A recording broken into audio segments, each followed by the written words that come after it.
بولنے والے کے لیے سننے والے کے لیے بھی ہدایت کا ذریعہ بنائے۔ وآخر دعوانا ان الحمد للہ رب العالمین برحمتک یا ارحم الراحمین آمین۔ ایک لڑکی کی عمر 17 سال ہے، اس کے سر کے بال گرنے لگے ہیں، کسی بیماری کی وجہ سے کیا وہ سر منڈا سکتی ہے؟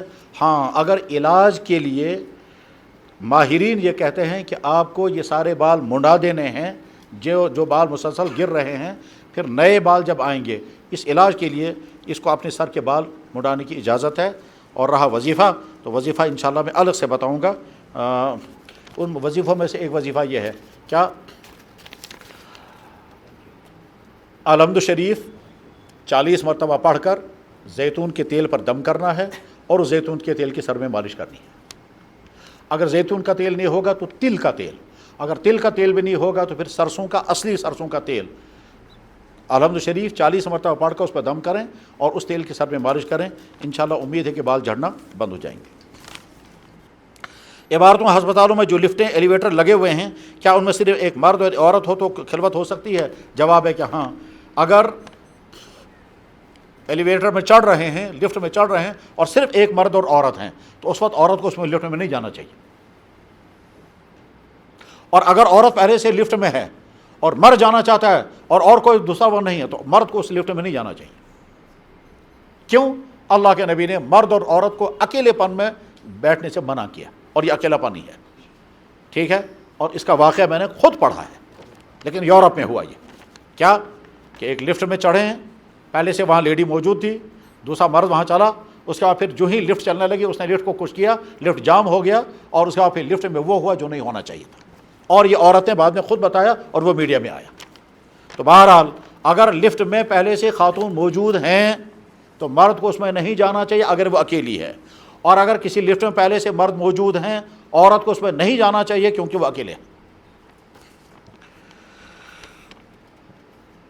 جہاں رکشا نامی ایک سواری چلتی ہے، یہ ایک یا دو چاروں طرف سے کھلی ہوئی ہوتی ہے، اس میں باہر موجود مسافروں کو آسانی سے دیکھ سکتے ہیں، ایسی صورت میں کیا کسی خاتون کے لیے ڈرائیور کے ساتھ اکیلے سفر کرنا جائز ہے؟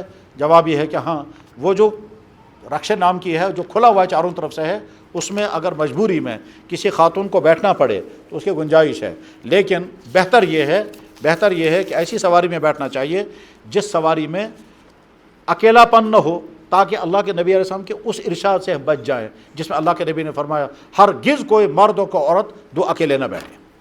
اچھا، آج کا زمانہ چونکہ خرابیوں کا زمانہ ہے تو ٹھیک ہے، کھلا ہوا ہے، لیکن آپس میں بات چیت کیا ہو رہی ہے، یہ مرد ان سے کیا بات کرے گا، اس کا خطرہ تو بہرحال رہتا ہی۔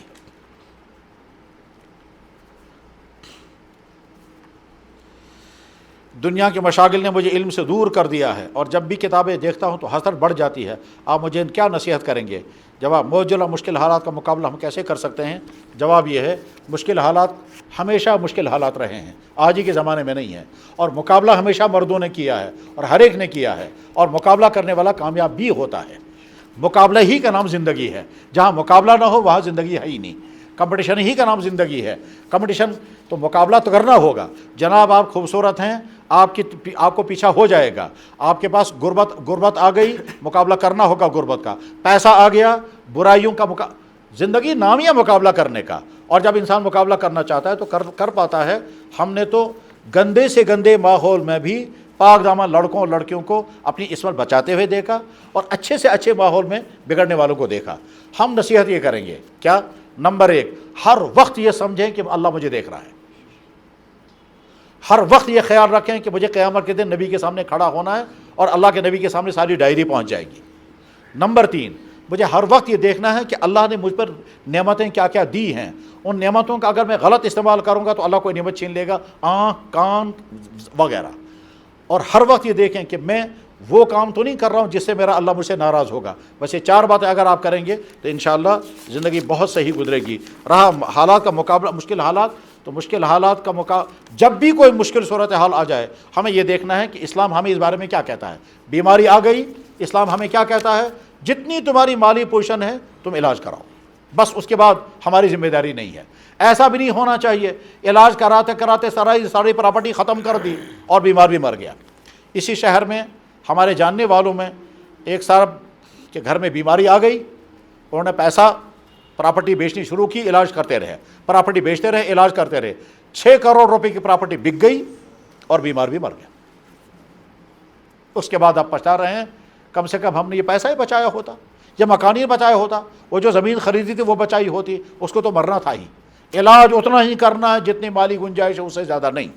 اس کے علاوہ دوسرے مشکل حالات آئیں گے، جیسے حالات آئیں گے ان حالات کا مقابلہ کرنے کے لیے گائیڈنس لینی ہوتی ہے کسی ماہر سے، اور جب کسی آپ ماہر صاحب ملیں گے آپ کہیں گے مجھے یہ حالات پیش آ گئے، مثلا نکاح نہیں ہو پا رہا ہے، بیوی سے انبن چل رہی ہے، روزگار نہیں ہے، صحت ڈاؤن ہو گئی، کاروبار میں لاس ہو گیا، بزنس فیل ہو رہا ہے، مشکلات الگ الگ ہیں، دشمنوں کا سامنا ہے، حسد کا سامنا ہے، خواہ مخواہ مقدمہ ہو گیا۔ غرض یہ کہ مشکلات الگ الگ ہیں، تو مشکلات میں کسی ماہر سے ملنا ہوتا ہے، اپنی مشکلات بتانی ہوتی ہے، تو وہ ان مشکلات کو سن کر کے آپ کو جواب بتا رہے گا، بالکل اسی طرح سے جس طرح سے انسان جب بیمار ہوتا ہے تو اس ڈاکٹر کے پاس جاتا ہے جس کی بیماری ہوگی، سکن کا ہوگا تو سکن کے پاس جائے گا، ہارٹ کا ہوتا ہے ہارٹ کے پاس، جیسا ڈاکٹر ہوگا ویسا ہی۔ میرے والد ایک صوفی ہیں، روحانی علاج کرتے ہیں اور ایسے الفاظ کے ذریعے تعویذ دیتے ہیں جن میں روحانی بزرگوں سے مدد ملتی ہے۔ وہ گھروں کا کاروبار، ماضی مستقبل کے واقعات کے حوالے سے علم الاعداد کا کام بھی کرتے ہیں۔ میرا ماننا ہے کہ طریقہ درست نہیں اور غیر شرعی ہے۔ وہ اس کام کو معاوضہ طلب نہیں کرتے، لیکن مزید اپنی مرضی سے لوگ انہیں رقم دیتے ہیں۔ اس بارے میں عرض کرنا چاہوں گا، پہلے مجھے وہ کلمات سمجھنے پڑیں گے، وہ کیا کلمات پڑھتے ہیں، اس میں یہ دیکھنا پڑے گا اس میں شرکیہ کلمات تو نہیں ہیں۔ اگر وہ شرکیہ کلمات ہو گئے تو وہ کلمات پڑھنا ہی درست نہیں ہے۔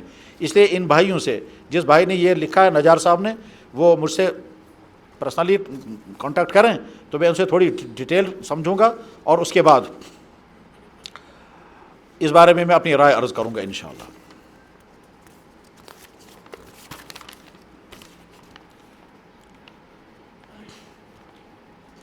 نماز جنازہ کو اس لیے مؤخر کرنا تاکہ زیادہ سے زیادہ لوگ شریک ہو جائیں، یہ شریعت کے خلاف تو نہیں ہے؟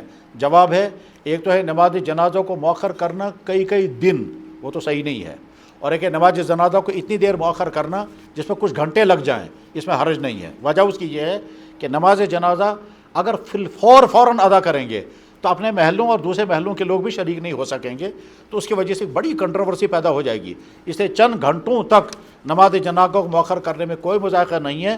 اگر زیادہ دیر تک آپ مؤخر کریں گے، دنوں تک، مثلا ہم اگلے دن کا انتظار کر رہے ہیں کیونکہ فلاں صاحب آ رہے ہیں، ٹھیک، ہم صبح سے لے کر شام تک کا انتظار کر رہے ہیں کیونکہ فلاں صاحب فلائٹ سے آ رہے ہیں، تو اتنا لمبا انتظار کرنا ٹھیک نہیں ہے۔ لیکن چند گھنٹوں کا انتظار جس میں مثلا ڈاؤن ٹاؤن کا جنازہ ہے، سیول لائن سے لوگ آ رہے ہیں، شہر کے ایک کنارے میں جنازہ ہے، دوسرے کنارے سے لوگ آ رہے ہیں جو 1-2 گھنٹوں میں پہنچ جائیں گے، اس میں مذائقہ نہیں ہے۔ چنانچہ جو ہی میت کی وفات ہو جاتی ہے اسی وقت مشورہ کرنے والے مشورہ کرتے ہیں کہ ہم ٹائم رکھیں گے اتنا جس میں ہمارے دور کے قریب کے رشتہ دار پہنچ سکیں، اور اس ٹائم کے بعد پھر ہم جنازہ ادا کر لیں گے، اتنا کرنے کی گنجائش ہے۔ ایک حدیث میں ہے جس میں نبی کریم علیہ الصلوۃ والسلام فرمایا ہر بدعتی کی توبہ کا راستہ بند کر دیا گیا۔ اس حدیث پاک کا اصل مفہوم کیا ہے؟ جواب، اصل میں بدعت ہر وہ کام جو دین میں نہیں تھا اور وہ کام دین سمجھ کر کیا جائے اس کو کہتے ہیں بدعت۔ جو کام دین میں نہیں، یعنی اللہ نے اور اللہ کے نبی نے حکم دیا یہ کرو، اور ہم یہ کہیں گے کہ اللہ اور اللہ کے نبی کا حکم ہے یہ کرو، پھر ہم وہ کام کرنے لگیں، اس کو کہتے ہیں بدعت۔ تو یہ اللہ کے نبی نے فرمایا، کیا فرمایا؟ من احدث فی امرنا ھذا ما لیس منہ فہو رد۔ میرے دین میں اگر کوئی نئی چیز شروع کرے گا جو میرے دین میں نہیں تھی، وہ رد ہے یا وہ مردود ہے۔ تو اس لیے بدعات نہایت ہی کبیح ترین چیز ہیں ان سے، لیکن ہر چیز کو بدعت بھی نہیں کہہ سکتے، اس میں سمجھنا پڑتا ہے کہ بدعت کی ڈیفینیشن یہ ہے، اس کے بعد اس کو اپلائی کرنا ہے۔ اس اپلائی کرنے میں ہو سکتا ہے کبھی ہم اس چیز کو بدعت بول دیں گے جو بدعت تھی نہیں، اور کبھی ہم بدعت کی ڈیفینیشن غلط کر رہے ہیں اور جو بدعت تھی اس کو بدعت سے باہر نکال دیا کہ یہ بدعت نہیں ہے، تو اس کو اپلائی کرنے میں غلطیاں ہو سکتی ہیں، لیکن بہرحال بدعت کو اللہ کے نبی علیہ السلام نے اپنے دین میں منع کر دیا۔ اگر کسی نے ماضی میں سود پر مبنی قرض لیا تھا اور وہ اب بھی اس کی ادائیگی کر رہا ہے، لیکن قرض کی رقم مختلف کاروبار میں لگائی جا چکی ہے، اب وہ نقد کی صورت میں موجود نہیں، تو کیا ہوتا ہے؟ جس شخص نے بینک سے لون لیا، اپنے کاروبار میں لگایا، مکان میں لگایا، گاڑی میں لگایا، وغیرہ وغیرہ، اور آپ واپس اس کو جب یہ پے کرنا ہے تو انٹرسٹ کے ساتھ پے کرنا ہے، تو یہ جو اس کا کاروبار ہے، یہ جو اس کی گاڑی ہے، یہ جو اس کا مکان ہے، یہ جو اس کا فنکشن ہے، کیا یہ سارا حرام ہوا؟ عام طور پر لوگ یہی سمجھتے ہیں، لیکن حقیقت یہ ہے کہ سارا حرام نہیں ہے۔ لون لیا، اس پر اس نے کاروبار کھڑا کیا، 5 لاکھ روپے کا لون لیا تھا، اس پر محنت کی، آج اس کی پراپرٹی دکان کی 10 لاکھ روپے بن گئی ہے۔ یہ سارا حلال ہے یا حرام؟ عام طور پر لوگ سمجھتے ہیں یہ حرام ہے، یہ حرام نہیں ہے، یہ حلال ہے۔ کیوں حلال ہے؟ جس 5 لاکھ سے آپ نے کاروبار شروع کیا ہے، یہ 5 لاکھ جب آپ پے کریں گے تو آپ کا اپنا بن گیا۔ اصل میں آگے چل کر کے جب آپ یہ پیسہ واپس کریں گے نا بینک کو، تو یہ سارا کاروبار تو آپ کا اپنے پیسے کا بن گیا، کیونکہ پیمنٹ تو آپ نے کر دی۔ حرام کیا چیز ہے اس میں؟ جواب سود دینا حرام ہے۔ اصل میں ایک ہے سود کھانا۔ سود کھانے کا مطلب ہوتا ہے ہم نے بینک میں پیسہ رکھا، وہاں سے انٹرسٹ لے کر کے اس کو کھا رہے ہیں، یہ ہے سود کھانا۔ ہم نے کسی آدمی کو قرضہ دیا، اس سے سود لے رہے ہیں، وہ سود کھا رہے ہیں۔ ایک ہے سودی قرضہ لینا، ہم نے بینک سے یا کسی آدمی سے پیسہ لیا اور اس سے ہم نے اپنے کاروبار کھڑا کیا۔ یہ کاروبار کھڑا ہوا ہماری محنت سے، پیسہ اس میں لگا ہے بینک کا، وہ بینک جو ہے وہ دے رہا ہے اپنی پراپرٹی، بینک دے رہا ہے لوگوں کا پیسہ۔ بینک کے پاس اپنی پراپرٹی نہیں ہے، بینک کے پاس ڈپازٹ کرنے والوں کی رقم ہوتی ہے، تو بینک ہمیں جو قرضہ دے رہا ہے اس قرضے سے ہم نے اپنے کاروبار کھڑا کیا۔ یہ کاروبار حلال نہیں ہوتا، کاروبار حلال ہے۔ البتہ یہ جو بینک کو آپ کو پے کرتے ہوئے سود دینا پڑے گا، اس پر اللہ کے نبی کی لعنت ہے۔ لیکن کاروبار حرام نہیں ہوگا، کاروبار حلال ہے۔ لوگوں کو یہ ہضم نہیں ہوتا، اور بعض لوگوں کو سمجھ میں بھی نہیں آتا، آج دے بوز گوڑ نہیں پھر ایسی۔